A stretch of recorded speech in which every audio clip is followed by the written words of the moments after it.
Washington. With 2 Academy Award wins and 3 nominations, this handsome screen hunk makes stardom look easy. But in reality, success has come after years of hard work and consistent, admirable humility. I wasn't looking to become in any group of male stars or anything like that.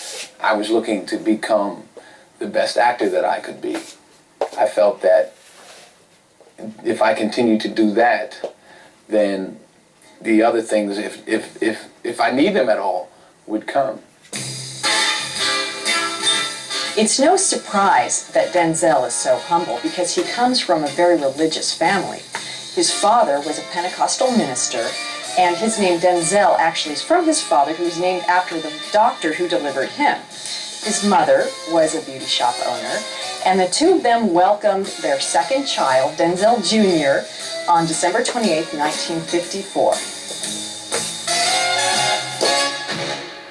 Denzel Jr., along with his big sister Lori and little brother David, were raised in a racially mixed, quiet, middle-class town, Mount Vernon, New York. They were raised in a very disciplined household. No smoking, no drinking, no swearing.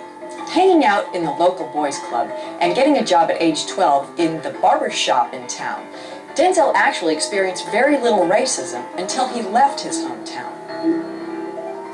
My father grew up in Virginia, about 60 miles from Alexandria, and I can remember going south when I was a kid, especially in the 50s, where we would have to take food with us because there weren't going to be places where we could eat, or we would have to stop and get gas like in New Jersey and then take it. You know, my father had to know where he could go to get gas. Not that it really made us nervous or anything, because he didn't seem to make a big deal out of it, so we didn't think it was a big deal. But you just knew that you weren't going to be stopping until we got to the house in Virginia, so it was around. When Denzel was 14, the family harmony was shattered by divorce. In order to keep her angry son on track, Denzel's mother scraped together the money to send him to a private prep school. And although he did better in sports than academics, he finally got accepted to Fordham University. Denzel amazed his drama teacher and the audiences at Fordham University with his brilliant performances.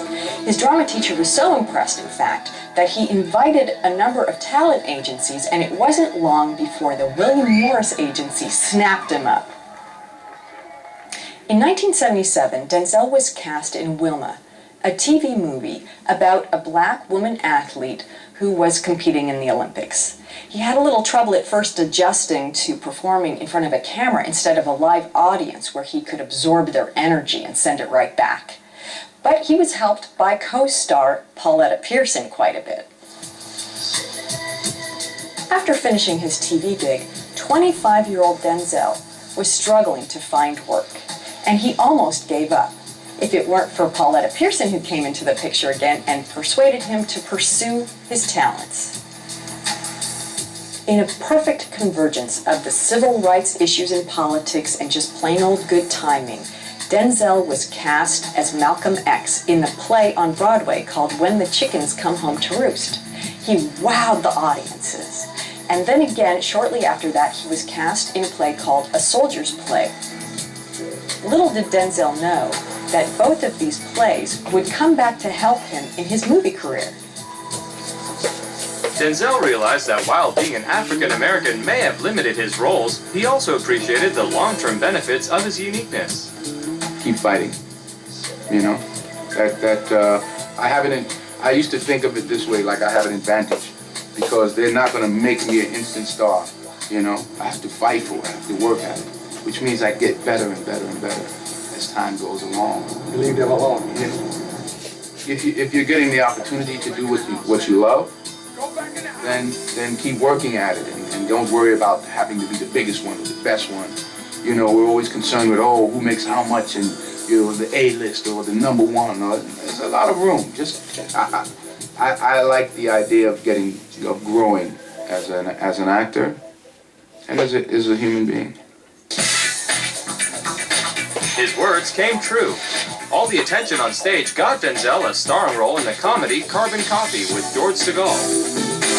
Even though the film was a box office miss, St. Elsewhere producer Bruce Petrol noticed the handsome young African American.